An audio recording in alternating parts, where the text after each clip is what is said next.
మత్స్య రూపంలో వస్తాను. నీవీ నౌకను నా మూపురాన బంధించాలి.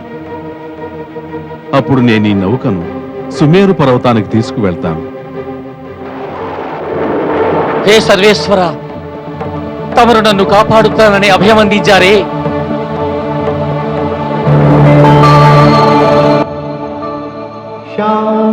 శాంతాకారం భుజగశయనం పద్మనాభం సురేశం విశ్వాధారం గగన సదృశం మేఘవర్ణం శుభాంగం లక్ష్మీకాంతం కమలనయనం యోగిభిర్ధ్యానగమ్యం వందే విష్ణుం భవభయహరం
స్వామి, ఇచ్చట ఏమీయునూ లేదు, అంతా నిర్జనముగానున్నదే.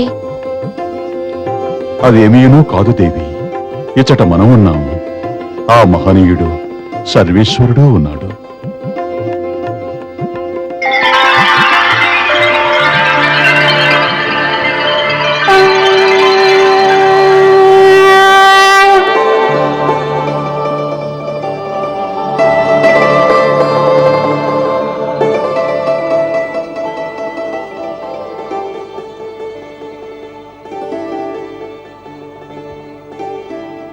హే నారాయణ, తమ దర్శనము లభించి నా భాగ్యము పండినది, ఆత్మకు తృప్తి కలిగినది. ఈ మధుర క్షణము ముందు జీవితంలోని అన్ని క్షణములు అల్పమైనవే. హే సర్వేశ్వర, తమరి ప్రళయం నుంచి మమ్ము రక్షించినందుకు తమకు శతకోటి ధన్యవాదాలు. హే మను, భయంకర జలప్రళయం నుండి విద్య గురువుల రక్షణ కోసం నీ అత్యంత సమయస్ఫూర్తి ప్రదర్శించావు. అది అభినందనీయమే. నీవు సమస్త మానవ కళ్యాణోద్దేశంతో సాధన చేశావు, వ్రతాన్ని ఆచరించావు. అది మాత్రమే కాదు, సత్యరూప, అన్ని శుభ సమయాల్లోనూ సహధర్మచారిణివై నీ పత్ని ధర్మాన్ని పాటించావు. మీ ఇరువురి పట్ల అత్యంత ప్రసన్నుడనైనాను. అయితే సమస్త మానవ జాతిలో కేవలం మీ ఇరువురిని రక్షించుటకు ఒక విశేష కారణమున్నది. హే జగదీశ, తమరు కారణానికే కారకులు. ఆ కారణమేమిటో తమకు మాత్రమే తెలుసు ప్రభు. మాకు బాగా తెలుసు మను. మానవ కళ్యాణం అనే నా పరమోద్దేశ పరిపూర్తికి మీ ఇరువురు సాధనాలు. మదీయ పరమోద్దేశం మీ ఇరువురి మూలకంగా సఫలీకృతం కావాలి. మను, ఒక చెట్టు పడిపోయిన తరువాత దాని మూలం విరిగిపడినా కృషివలుడు బీజాలను సంరక్షించి ఉంచుతాడు. ఆ బీజాలు భవిష్యత్తులో వనాలకు కారణమవుతాయి. నేను అదే చేశాను. నేను మీ ఇద్దరిని రక్షించి జీవనాన్ని సంరక్షించాను. ఇక మీ ఇరువురు కలిసి నవజీవన వృక్షానికి కారకులు కావాలి. ఇక ముందు రాబోయే జీవనం మిక్కిలి సుఖప్రదమవుతుంది మను, మిక్కిలి సుఖప్రదమవుతుంది, పావనమవుతుంది. ఇంకో విశేషం, సప్త మహర్షులను నీతో తీసుకుని వచ్చి ఒక మహత్కార్యానికి కారకుడు అయ్యావు.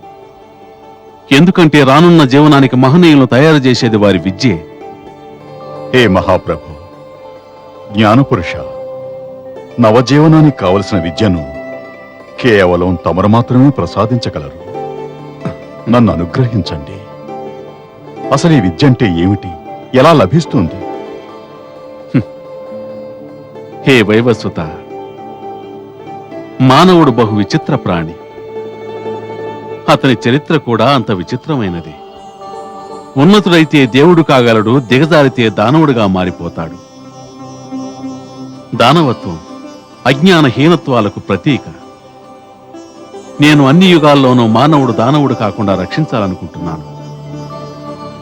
అయితే మానవులు దేవతల వలె అమరత్వాన్ని పొందలేరు, కానీ దేవతల వలె తప్పక సంపూర్ణత్వాన్ని పొందగలరు. వారికి ఆ సంపూర్ణత్వం కలిగించే మూలమంత్రం మీకు ఉపదేశిస్తాను. ఈ కారణంగానే జలప్రళయం నుంచి రక్షించి మీ ఇరువురిని అనుగ్రహించాను. హే జగదీశ్వర, తమకు శతకోటి ధన్యవాదాలు. హే లక్ష్మీపతి, తమకు జయము. మీకు నేనిప్పుడు అందించే ఈ మంత్రం సమస్త మానవ జాతికి శిరోధార్యం.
ఇవి నా ఆప్తవచనములు, ఇవి నా వేదాలు.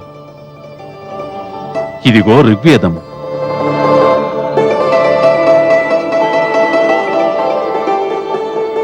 ఇదిగో యజుర్వేదము,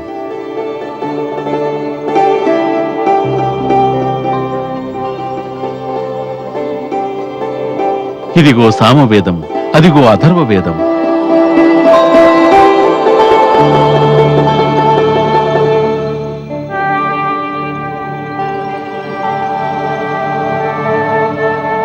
ఇది నేనందించే అమూల్య వరప్రసాదం, మానవాళికి నా సందేశం.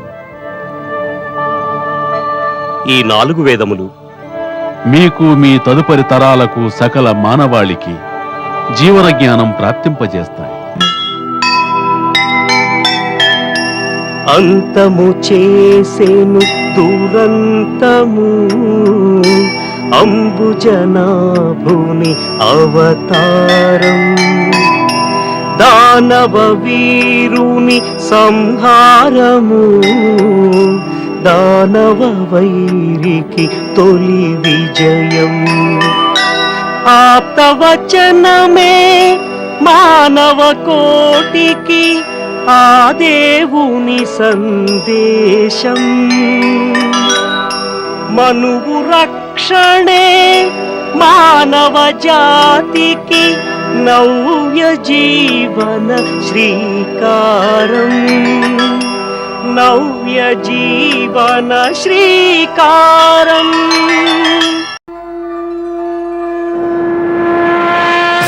విష్ణుపుర